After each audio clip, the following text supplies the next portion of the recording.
Chapter 10. Intersecting. The thunder of shells bursting over the examination side of the BC Freedom carrier kept the girls on their toes. Illuminators and leaflet shells burst overhead. Along the street, leaflets of discouragement fluttered down and filled gutters and stuck to cobblestones.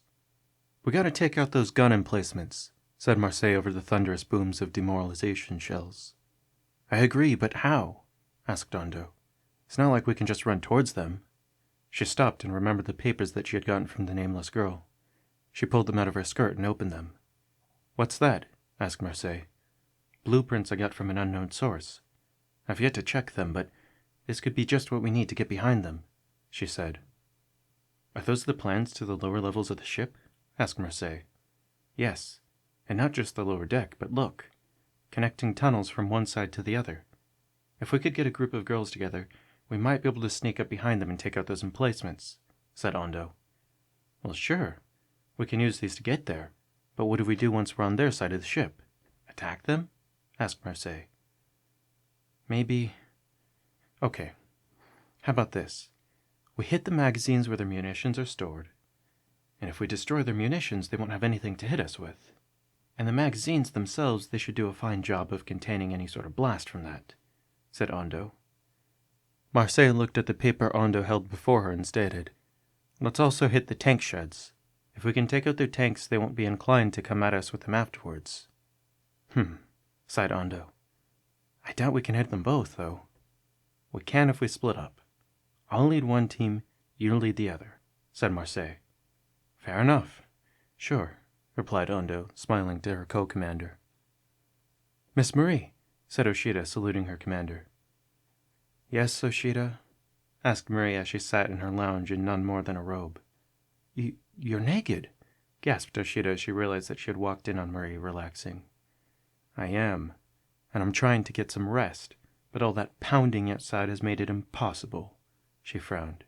I'm sorry, Miss Marie, but we managed to hit them hard. Spotters are saying that they're starting to clear out the streets. Shall we send in the tanks?" asked Oshida, turning to look away from her commander. "Do as you wish. I wash my hands of all this," said Marie, not turning to look after Oshida. "But Miss—" began Oshida as she turned to face Marie. "I told you before, Oshida, I don't want to do this to my peers, but if it feels as though you must do it, then do it. Do what feels right," said Marie. Yes, miss," croaked Oshida. Oshida left Marie, allowing her to slip out of her robe and dip into the bath that she had started. Marie closed her eyes and thought about Andou. She cared deeply for both of her commanders. Was it so, that she had not done right by Andou? It seemed so much to Marie. She pulled her knees into her chest and sighed. It was lonesome without her friends. "All right, troops," yelled Oshida. "We're going to attack their barricades soon, so ready your tanks. However, before we do, we need to establish a rear flank.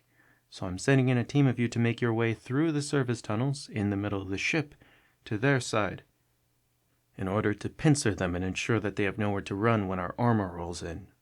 You'll be armed with 7-bangs, smoke, illuminators, whatever you need to scare them away from the outside limits of the district and direct them back towards the city."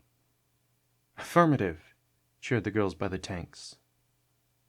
"Hey, Andou, it's kind of dark in here, isn't it?" whispered Fontaine. "Yeah, but keep your voice down. We don't know how far these things will carry our voices," said Andou to her friend. The last girl of the group made it down the hatch and into the sewer line. The group of examination students walked down the sewers modeled after those running under Paris. "Man, who'd have thought they put so much effort into recreating France?" commented one girl. "Yeah, you'd think the least they'd do is not have open sewers." "Ugh," groaned Marseille. "If the smell bothers you, put on a mask," said Andou, eyeballing her teammate sarcastically. "Let's just make it through, quickly," groaned Marseille as the girls marched one by one down the sewer. "This is the bend we turned to get topside," said Andou as the group of them reached a portion of the sewer system leading away from the river and towards a work area. Suddenly a loud clang came from the path they needed to enter. "This is the path," said someone from around the corner. "Disgusting. I can't believe Oshida is having us take this route," said another. Stop complaining. It's a long way to the outskirts of town, but we can use this route to get there faster. Then we can radio to Oshida and they'll bring in the tanks," replied the first voice. Andou looked to Marseille and the two knew what needed to be done. "Hey, close the hatch behind you," said one of the voices. The sound of the door closing let the group of examination students know their prey was in the sewers completely. A group of girls walked out from around the corner, unaware of the two groups standing on the other side. On seeing the group, Andou knew her force was much bigger than the Escalator girls. "Get them!" yelled Andou. The Escalator girls turned quickly, but were unprepared for the rush of examination students who came at them.